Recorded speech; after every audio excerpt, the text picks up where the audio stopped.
menyoal kenapa Al-Fatihah yang menjadi rukun dalam sholat kita.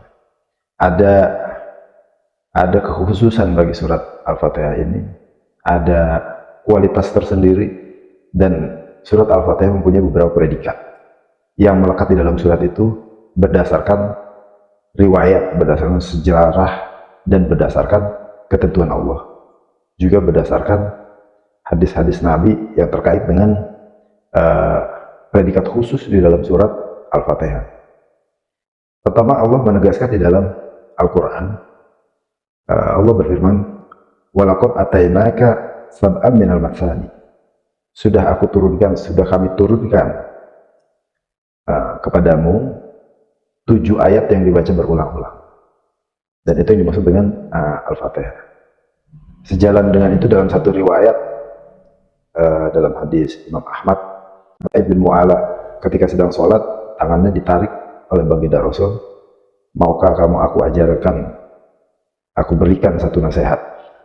Kemudian baginda Rasul mengajarkan padaku, katanya, surat yang paling agung. Apa itu? Itulah Sab'ul Matsani, 7 ayat yang dibaca berulang-ulang. Maka Nabi itu sudah mengucapkan, setiap ucapan Nabi pasti benar, setiap ucapan Nabi bisa jadi itu yang wajib ditaati. Beda dengan perbuatan Nabi, tidak harus bisa kita ikuti dan tidak harus kita ikuti. Tapi kalau ucapan itu hukumnya jadi wajib, kita mentaatinya. Nah, satu nasihat itu bahwa As-Sab'ul Matsani, Al-Fatihah itu merupakan surat yang paling agung. Ada riwayat lain dalam kitab Sahih Muslim, dalam An-Nasai, dalam sunannya itu, hadis yang meriwayatkan dari Ibnu Abbas ketika baginda Rasul sedang duduk-duduk bersama malaikat Jibril. Tiba-tiba pintu langit terbuka yang malaikat Jibril pun terkaget-kaget.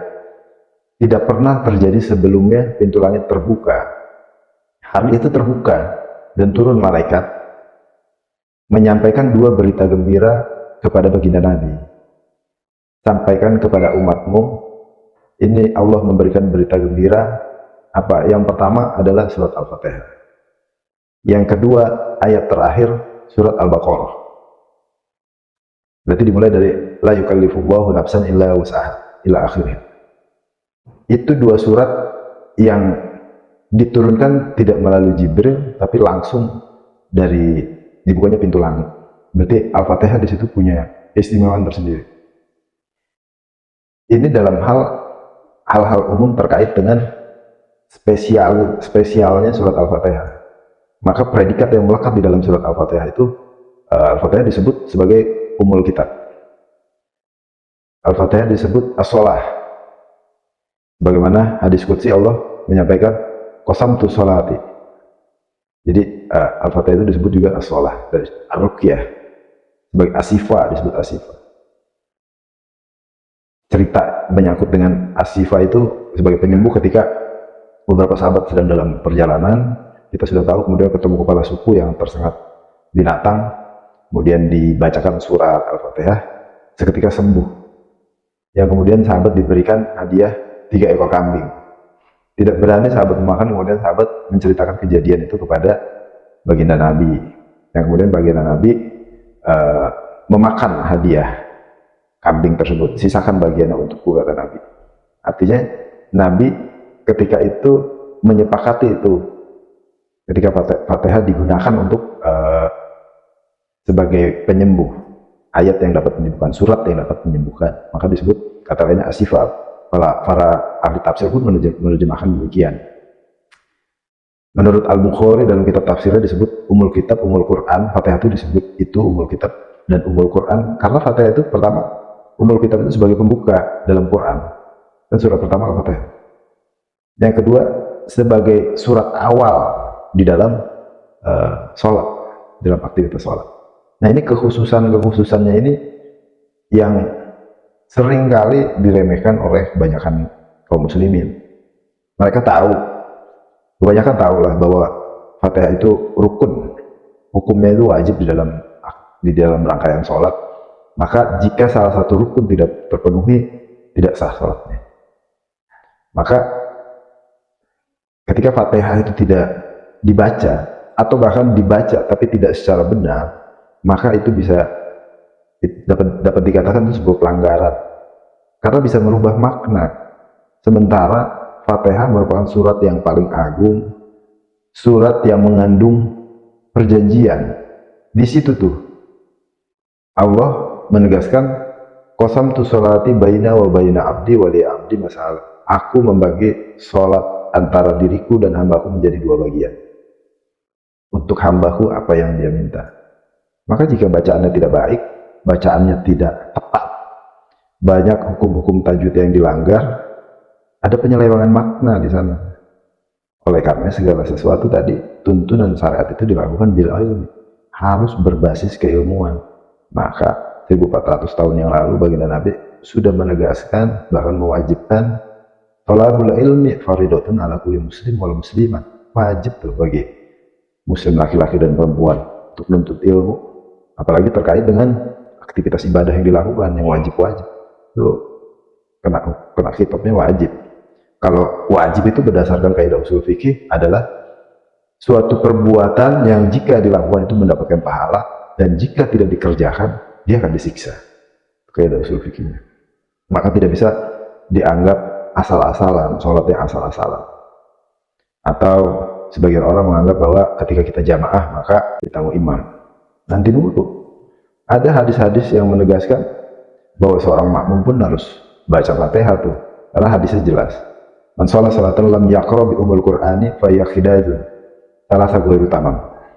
Kata Nabi, siapa yang sholat tanpa membaca umul Quran, Fatihah yang maksud, maka tidak sempurna sholatnya. Tidak sempurna, tidak sempurna, tidak sempurna. Salah ghairu tamam, kata Nabi. Hadis lain yang menguatkan itu, la sholata lima lam yaqra bi fatihatil kitab. Nah di situ Al-Fatihah disebut Fatihatil kitab, kitab pembuka. Nggak ada sholat bagi orang yang nggak baca Fatihah. Jadi memang ada pendapat yang mengatakan bahwa bacaan imam adalah bacaan makmum. Ada, tapi sebagian besar ulama, jumhur ulama itu menegaskan bahwa Fatihah seorang makmum itu tetap dibaca ketika seorang imam selesai membaca Al-Fatihah. Dan bagian khusus dari surat Al-Fatihah adalah terkait dengan hadis qudsi yang menyatakan bahwa kata Allah, qasamtu sholati baini wa baina abdi wa li abdi masalah. Aku membagi sholat antara diriku dan hambaku menjadi dua bagian. Untuk hambaku yang aku minta akan aku berikan. Jika hambaku minta pada saat itu akan aku berikan. Karena itulah perjanjiannya. Itu Allah yang bilang. Allah yang menegaskan. Di dalam Fatihah itulah terjadi dialog antara hamba dengan Tuhannya. Ia karena budu, maka itu menunjukkan meniadakan segala kemusyrikan, bahwa kita hanya menyembah kepada Allah. Itu kalimat yang paling inti tuh di dalam sholat kita, di dalam baca Al-Fatihah kita. Ketika seorang hamba mengucapkan iya karena budu, hanya kepadamu hamba menyembah, maka meniadakan segala kemusyrikan, segala ketuhanan, bentuk ketuhanan yang lain. Nggak ada kecuali Allah. Wa iya karena stain. Nah saat inilah aku minta tolong kepadamu. Maka kata Allah, hadza baina wa baina abdi wa li abdi masalah. Inilah perjanjian antara aku dengan hambaku. Apa yang dia minta akan aku kasih. Maka di bagian pembacaan itulah kita mesti khusyuk, kita mesti benar-benar serius, benar-benar merendahkan diri di hadapan Allah. Karena itulah bukti bahwa kita adalah seorang hamba yang nggak bisa apa-apa. Allah yang menentukan segala-galanya. Allah yang menentukan rezeki kita, ajal kita, jodoh kita, bahkan bahagia dan celakanya kita. Sebagaimana hadis yang pernah saya sampaikan dalam beberapa kesempatan. Bikadbi rizkihi wa ajalihi wa amalihi wa sakiyun aw sa'idun. Udah ditentukan semuanya. Terus ngapain pusing lagi? Nah, ketika kita sholat membaca Fatihah, itulah momen penting kita meminta apa yang kita butuhkan. Walaupun sejatinya Allah tahu apa yang ada gerekap di hati kita, Allah tahu. Maka kita serius dalam belajar, kita serius memahami kenapa Fatihah bukan surat yang lain. Kurang lebih itu secara ringkas tadi alasan-alasan perlunya kita paham. Tidak cuma baca ikut-ikutan, tapi kita paham maksudnya, kita paham kualitas suratnya, kita paham momen-momennya. sehingga apa yang kita minta insya Allah Allah kabulkan. Allahu a'lam bishawab. Assalamualaikum warahmatullahi wabarakatuh.